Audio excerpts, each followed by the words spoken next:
Hanya mau ingatkan, hanya Tuhan yang berhak memiliki rahasia. Bu, jangan menyimpan rahasia, karena hanya Tuhan yang berhak memiliki rahasia. Siapa yang setuju sama saya? Berikan tepuk tangan yang meriah. Saudara-saudara ada di rumah, ketik live chat saudara, hanya Tuhan yang berhak memiliki rahasia. Karena Tuhan punya sesuatu yang baik buat kita. Jawabnya, kepadamu telah diberikan rahasia kerajaan Allah. Atau terjemahan aslinya bilang, kepadamu telah disadarkan bahwa Allah berhak memiliki rahasia kerajaan Allah. Tapi kepada orang-orang luar, kepada orang-orang yang mengeraskan hati, segala sesuatunya disampaikan dalam perumpamaan, supaya sekalipun melihat mereka tidak apa? Menanggap, sekalipun mendengar mereka tidak mengerti, supaya mereka jangan berbalik dan mendapat ampun. Sebagian kita memahami dengan keliru dan berkata, kalau begitu Allah memang menghendaki orang-orang yang tidak diselamatkan. Dalam dunia teologi ada istilah namanya reprobasio. Apa itu reprobasio? Reprobasio adalah lawan dari predestinasi. Apa itu predestinasi? Predestinasi adalah Allah menetapkan manusia untuk diselamatkan. Reprobasio adalah sebaliknya. Kalau sebagian ditetapkan Allah untuk diselamatkan, berarti sebagian ditetapkan Allah untuk binasa. Makanya saya menyebutnya stressful theologian. Teologi stres. Ahli-ahli teologi yang stres lah yang mengumpulkan ide bahwa Allah menolak sebagian orang. Karena pada dasarnya Alkitab bilang, bukan kematian orang fasik yang dikehendaki, tapi pertobatannya. Karena pada dasarnya Allah mau menyelamatkan sebanyak mungkin orang. Sama-sama bilang sama saya, semuanya. Tapi kembali tergantung hati kita. Kalau hati kita keras, artinya kita nggak mau diatur oleh Tuhan, kita mau atur diri kita sendiri. Maka apapun yang dirancangkan Tuhan, tidak akan terjadi apa-apa dalam hidup kita.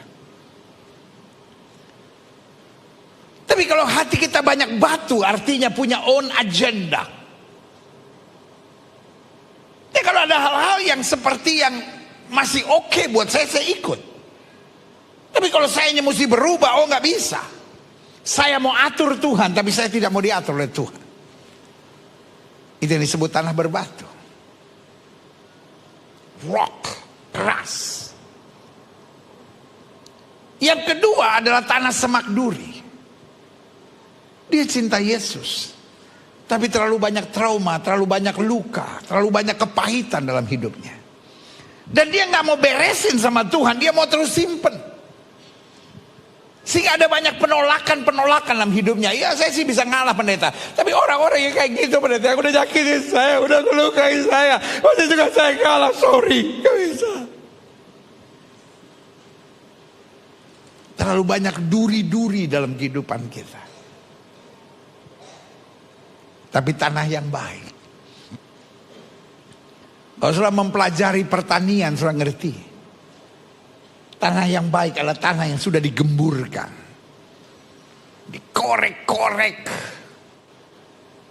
yang tadinya keras menjadi lembut.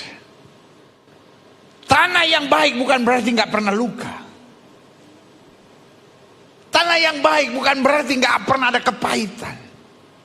Tapi tanah yang baik sudah melewati semuanya, tapi bisa membereskan dalam kasih Tuhan. Berikan tepuk tangan yang meriah buat Tuhan. Makanya saya simpulkan demikian, klik. Dalam kemuliaannya Allah berhak merahasiakan sesuatu. Sama-sama bilang sama saya, dalam kemuliaannya. Karena dia Allah yang mulia, dia berhak merahasiakan sesuatu. Karena dia tidak akan lari dari jalan yang sempurna, yaitu untuk kebaikan manusia. Sama-sama bilang sama saya, untuk kebaikan manusia. Makanya Amsal 25 ayat 2, kemuliaan Allah, kedahsyatan Allah, keluar biasaan Allah ditunjukkan dengan dia berhak merahasiakan sesuatu. Dia merahasiakan sesuatu bukan karena dia mau menyembunyikan sesuatu dari manusia, tapi karena dia tahu manusia nggak kuat untuk memikirkannya. Kalau kita tahu Allah berhak merahasiakan sesuatu, saya nggak boleh sok tahu, saya nggak boleh sok jago, saya nggak boleh sok pintar. Hal-hal yang bisa saya pahami, saya jalani dengan sukacita. Hal-hal yang nggak bisa saya pahami, saya angkat tangan dan saya berkata terima kasih Tuhan. Mungkin saya belum mengerti, tapi tangan Tuhan yang kuat memegang tangan saya, menuntun saya, memberikan kemenangan yang gilang gemilang. Berikan tepuk tangan ya mereka.